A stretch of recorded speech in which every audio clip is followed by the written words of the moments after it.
Part of the genius of Formula One is how teams interpret the rules set out by the FIA in their own way, but sometimes those interpretations fall over the line of what's considered legal. Think the Mercedes DAS system, Red Bull's flexi wings, or the recent rule changes around beating Pirelli's tyre pressure checks.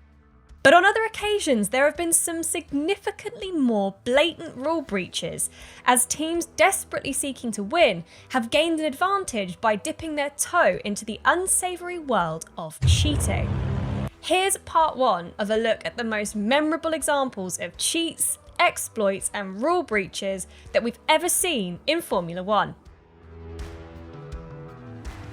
Now, you could pen a full documentary on the Spygate scandal that rocked F1 in 2007. It all started when Ferrari's chief mechanic, Nigel Stepney, was shockingly suspended by the team as a result of irregularities discovered at the Ferrari factory.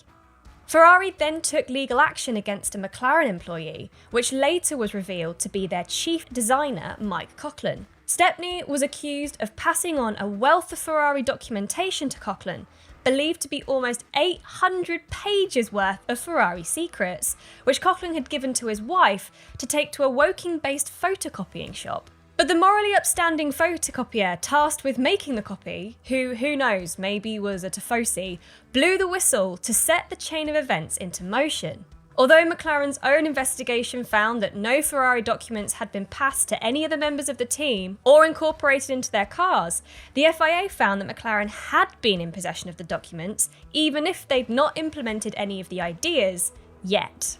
McLaren was disqualified from the Constructors' Championship and handed an eye-watering $100 million fine. And although the drivers were free to fight it out for the driver's crown, the heated battle between Fernando Alonso and Lewis Hamilton eventually helped Kimi Räikkönen swoop in and claim the 2007 title.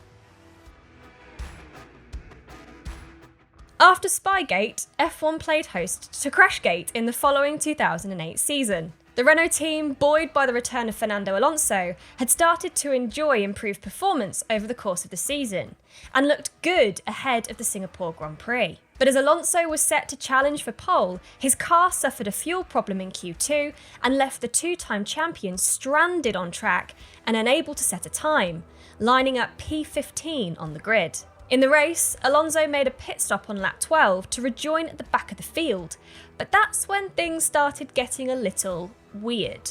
Teammate Nelson Piquet Jr. all of a sudden crashed into the wall at turn 17 to bring out a safety car. But with the pit lane closed, Alonso was able to shuffle up towards the pack at the front, and following pit stops and penalties for the drivers ahead when the pit lane was eventually reopened, the Spanish driver found himself leading the race and claimed victory, which he credited to the fortuitous timing of the safety car. But as it turns out, it had nothing to do with fate.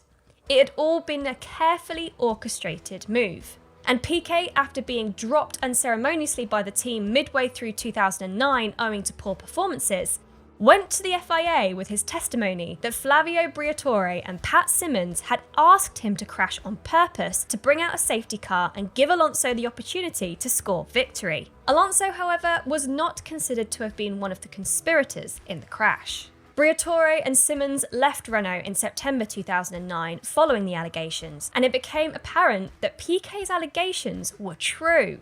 Symonds confessed, receiving a 5-year ban from the sport for his part in the ploy, while Briatore was handed a lifetime ban from holding a position within a Formula One team. Renault's title sponsor, ING, also left the team. And although Briatore and Symonds' bans were later overturned, Briatore has not returned to F1 in an official capacity.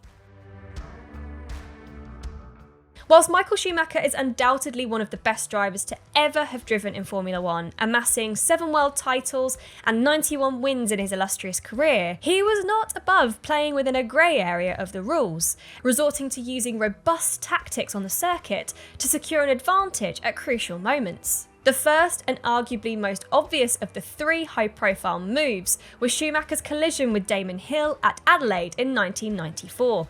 Amid an already controversial season, the Schumacher-Hill title battle at the finale was separated by a single point. During the race, the leading Schumacher went off and clouted the wall side on, perhaps damaging his suspension. With Hill diving down the inside at the next corner, Schumacher cut him off and the two collided, sending Schumacher partially airborne and into the wall. Hill was gifted a broken wishbone by Schumacher's contact, and despite technical director Patrick Head's best efforts to bend it back into shape, the title slipped away from the Williams driver.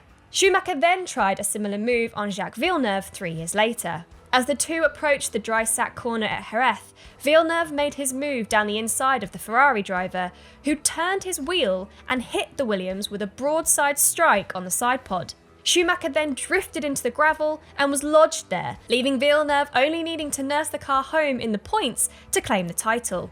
Not only did Schumacher lose the title, he was taught a lesson by the FIA as he was disqualified from the season. But that lesson was seemingly forgotten because 9 years later, Schumacher was up to his old tricks in his battle with Fernando Alonso for the 2006 title. Determined to keep Alonso off the front of the grid, Schumacher set a time good enough for pole and then parked his car at the Rascasse, bringing Alonso's hot lap to an end.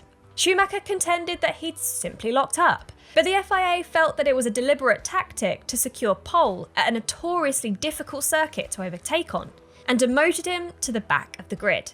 According to the stewards, Schumacher's lock-up came as he was tootling around the track at under 10 miles an hour.